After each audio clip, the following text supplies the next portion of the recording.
Hey guys, my name's Mark, and I have been having so much fun with Halo recently. If you own an Xbox and you don't have Halo 4, I would highly recommend you pick it up. It's one of my favorite games. It's what I've been playing a ton recently, and it's funny because I actually bought this game not the day it came out, which was sometime I think last December, or no, November, I think, but I bought it one day after or 2 days after it came out, and I played it when it came out because I mean it's a brand new game and it's exciting, and I had never actually owned my own Halo game before because I didn't buy my Xbox until about 2 years ago, and I guess there were Halo games since then. But point is, Halo 4 is the first one I picked up, and recently one of my brothers picked it up, which is why I started playing it again, and I was just really struck by 343 Industries, and they're the company that made this game, their devotion to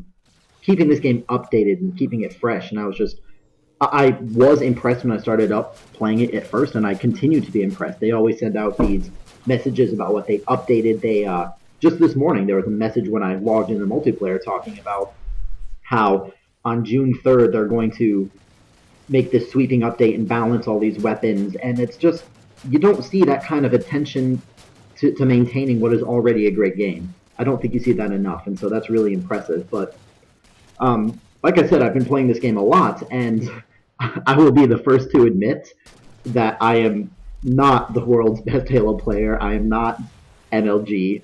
I'm. I don't think I'm terrible. I mean, I have bad games, but I don't think overall I'm that bad. But point is, I have a lot of work to go, and you can tell just by watching the gameplay here that there's a lot to be desired. But the point is, and this is kind of brings me to the topic of what I want to talk about today, and that is being a perfectionist.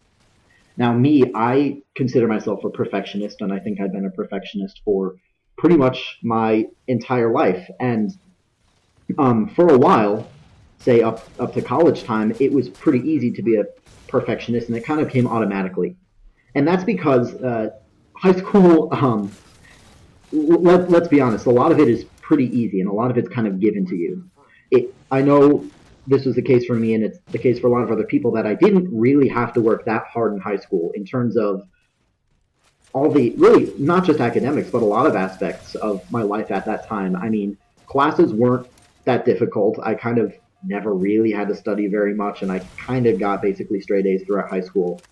As for my social life, I mean, high school is great for having and maintaining friends because you see them every day at lunch, and you have them in the classes, and you pass them in the halls. And I had friends who lived down the street. In terms of my physical fitness, I played soccer all throughout high school, and I swam a lot, and so I kind of automatically stayed in shape. So I was kind of, I guess looking back, it kind of felt like everything, all the major aspects of my life kind of just happened. And they were kind of just working out very, very well for me. Who is Funny Dude 792? I don't think I even noticed that playing the game. Huh. Maybe I'll have to read that later. Anyway, I don't think I really had to work too hard. I didn't have to make an explicit effort to push myself in order to improve because I was doing not only exactly what was expected of me, which is doing well in school and playing sports, and I guess once you get towards the end of high school, applying to colleges and everything, but I kind of just was good at all those things.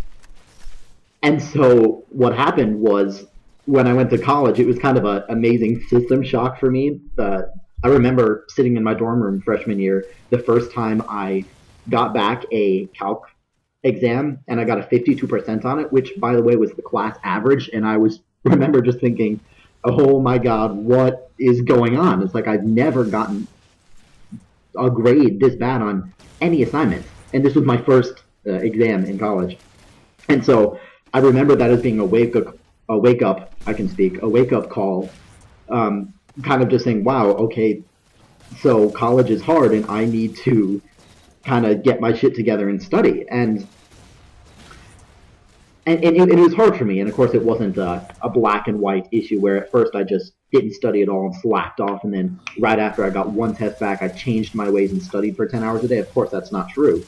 But I remember it was difficult for me, not only because, I mean, nobody likes getting 52% on an exam, but like I said, my whole life I had kind of breezed through it. I never really had to work very hard, and which satisfied my perfectionist attitude about myself very nicely because I was able to just do things very, very well without very much effort. And so suddenly, I still had the desire to be perfect, but I had to work a hell of a lot harder to do it. And here's the kicker: sometimes, no matter how hard you work, you just won't be perfect, right? Um, I mean, there's a lot of classes and a lot of things where you just will fail, and it's a lesson that you have to learn, and not only how to fail, but how to accept it and try to learn from it rather than wallowing in it, right? And when I apologize if I'm coming across as arrogant here, that's not my intention, but when you're like me, when you're kind of labeled as gifted, and and there are a lot of smart people. I'm nothing special, but when you're marked as gifted, when you kind of breeze through the first major part of your life, you never really had to challenge yourself very much. You never really failed that hard, and suddenly, once I got into college, that started happening. And so this is still something I'm working at, but over time, I had to learn or make an explicit effort to try to learn how to better myself, right? How to take the things that I'm not perfect at and get better at them. And uh, I can think of two approaches to doing that. One would be to kind of just accept that you're not going to be perfect and just try to do the best you can. And that's fine. But like I said, I am a perfectionist and I actually like being a perfectionist. I think there are a lot of perks to it in that you take pride in your work and you pay attention to it, and the work you do is polished, and it applies to other aspects of your life too. I think it's a good. I don't think it's bad to be a perfectionist, but you have to be realistic as well. And the reality of the situation is that for me or anyone else, you will never just always be perfect at everything. Hell, you'll probably never be perfect at anything, really. You can get really, really good at something, but you'll never be perfect. And so, one thing I thought about is that an approach that works for me is to, rather than trying to make the mental effort of just saying, okay, well, just do your best and you'll be good enough, because frankly, that's not good enough for me. I try to kind of cheat, and this is kind of a hack, but I try to change my definition of perfection. So rather than, for instance, I'll come back to playing Halo, rather than saying, wow, I need a recording to do a commentary over, and if I don't go 50-0, it's not worth it because it's not perfect. If I chose that definition of perfection, even though it would be a great game, it would just almost probably never happen. So instead, I picked this game, which is pretty good. I was top on my team. I was second on the server. I got a lot of nice headshots. And even though it's not perfect by any stretch of the imagination, it's good.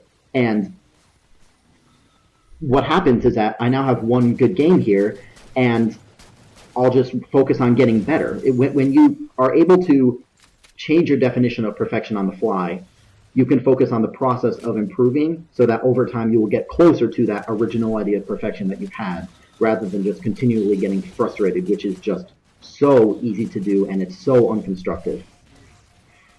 But it looks like this game is about to end, so thanks for watching. I'm having a lot of fun doing these, even though it's only my third.